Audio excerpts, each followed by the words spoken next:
Yo, what is up, guys? Today's video is going to be all about my video sales letter funnel that I was running for my agency. It was called Coach Cookies, my agency, and I ran this funnel from about June of 2024 to May 2025. June, July is when I launched this. So it was around for about 10 months, and it ended up converting at over 77%.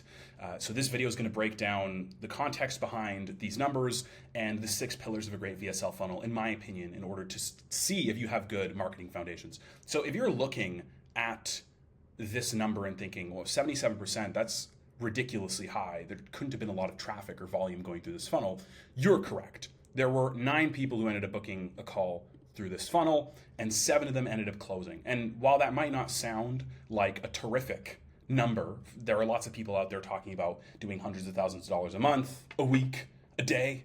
For my agency, it was a big difference maker because in the time of June, July 2024, I was going through a lot personally, and I was starting to really scale back the amount that I worked in terms of from push energy and focusing a lot on my inner process. Why am I making the decisions I'm making? Why do I feel all this turmoil, et cetera, et cetera?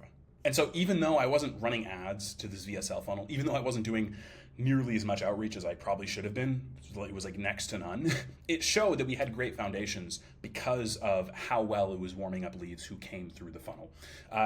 Out of the 7 people who closed, all of them ended up giving me at least $5,000 American, which was really big for us because we're at around 17K American a month, about 16 to 17K American a month. I think it was between 21, 23K a month Canadian. So this VSL funnel ended up contributing to a massive revenue bump for us, and it was a real difference maker. Without this, I don't think we would have lasted nearly as long as we did, especially with me wanting to explore other things that weren't just putting in work on my agency. 3 of them reached LTV of over 10K USD, led to over a total of 40K USD LTV from the total VSL funnel.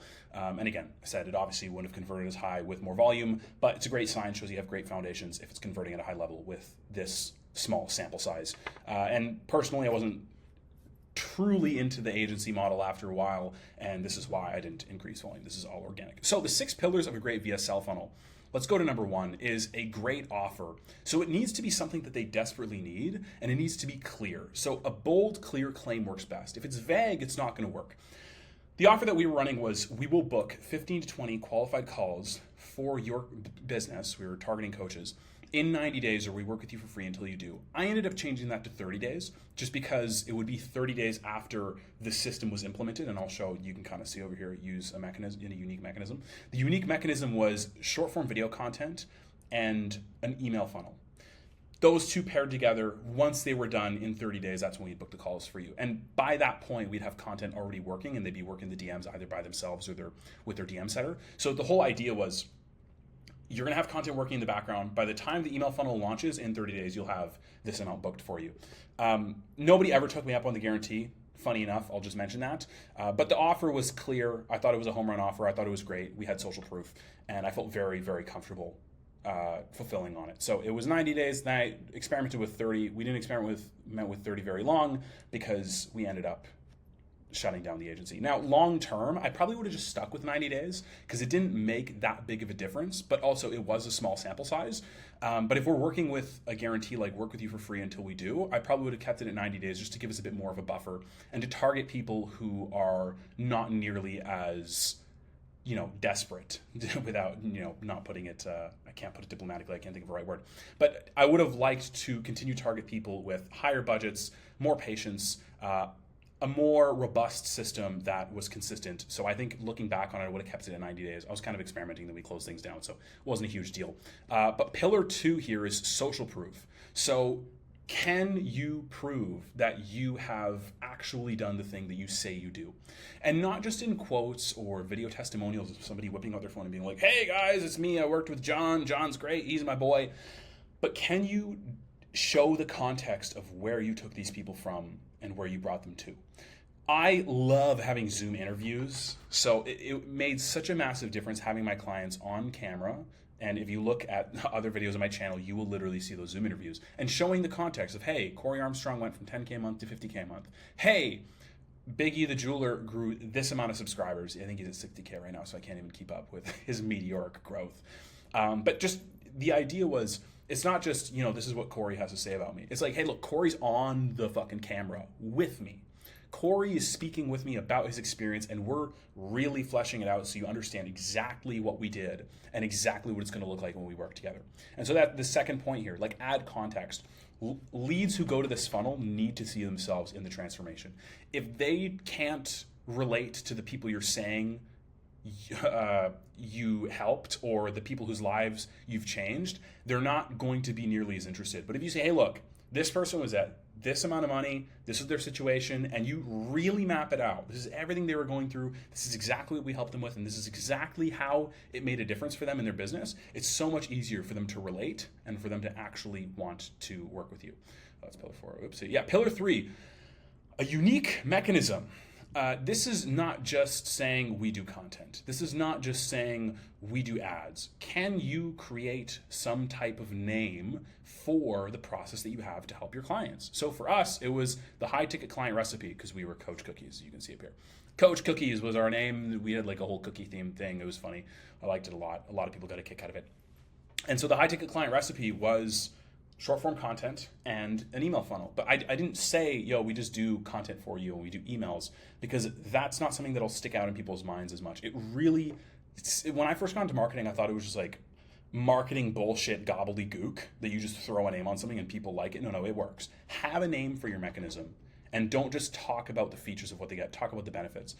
Something that was really great about what we did for the agency was it wasn't just a content agency, it wasn't just an email agency, it wasn't just a long form YouTube agency.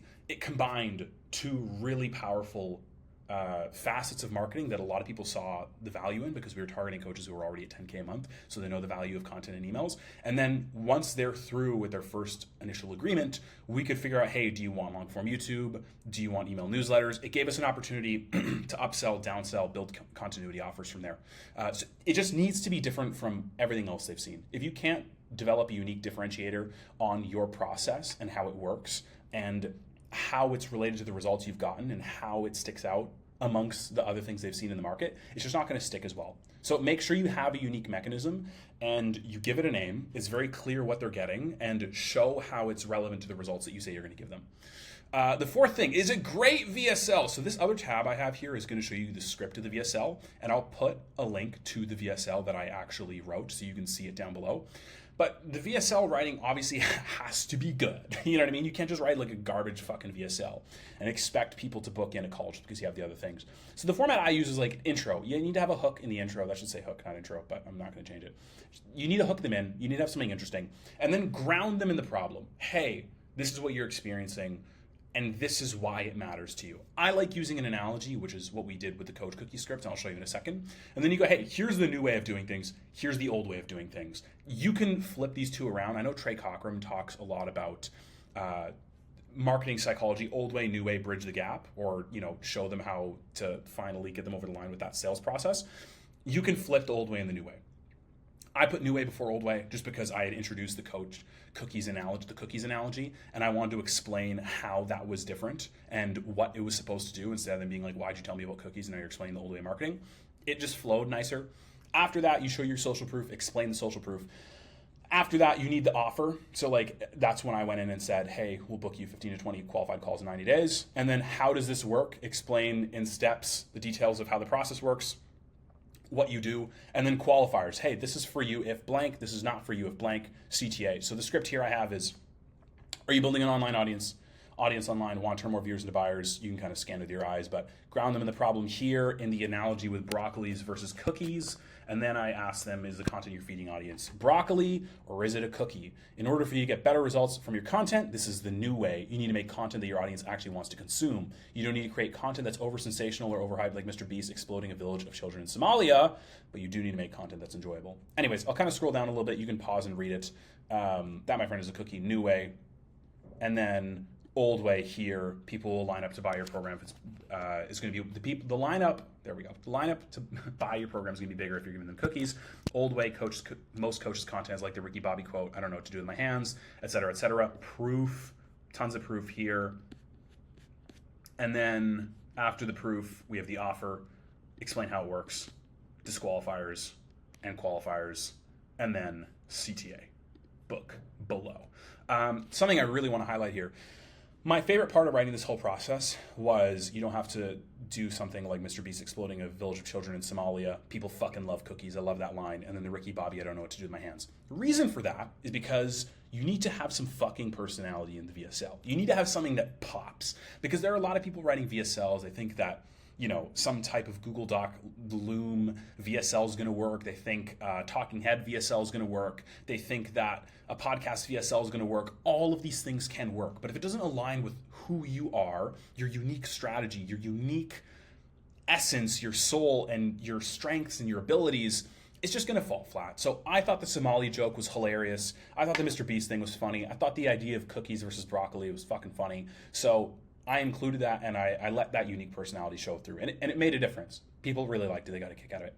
Pillar 5 is pretty obvious. You probably knew this was coming. Traffic. So this can be a mix of organic and ads. I was just running organic content with my agency. And honestly, we had inbound traffic coming in because of the social proof we had. And I was relying on that more than a business coach would tell you to rely on it. You know what I mean?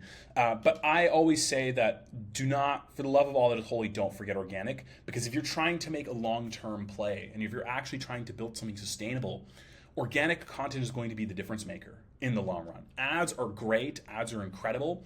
But there needs to be something there for people to actually sink their teeth into when they get to your page, when they see the ad, when they look you up. If they look at the ad and they think it's great, but they're not ready to buy yet, what's going to keep them, you know, ready? What's going to keep them warm? I don't know what this was with my hand. I think I was like trying to rotate the taquitos at the 7-Eleven grill that they have at the cash register before you're done buying your lotto tickets and your Slurpee, and then you're like, yeah, I'll have the taquito, that thing, you know what I mean? But if you want long-term success, organic has to be a part of your strategy because it's just so much better for building trust, and it's not as much of an ask to get them to book a call or talk to you or respond to the ad. It's something that they can consume in the background and works wonders when they actually get to the sales call.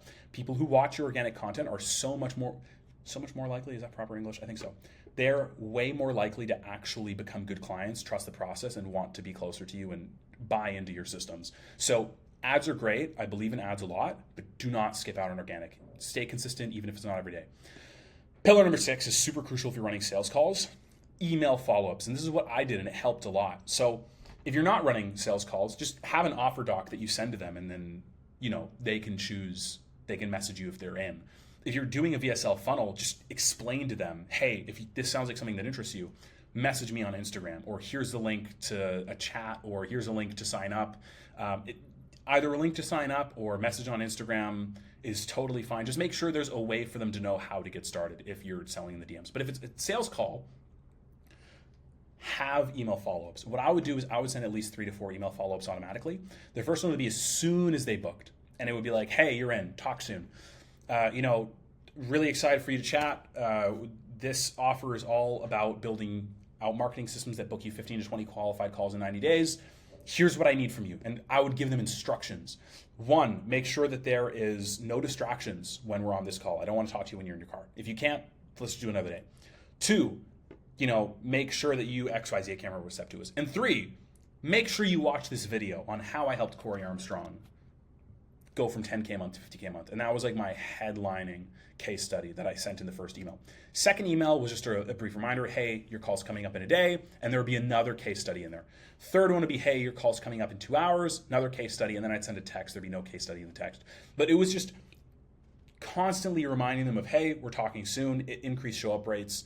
I found that when people went through the VSL funnel, they were much more likely to actually book in and show up on the call than if I tried to just set with the DMs or, follow up with them or do outbound.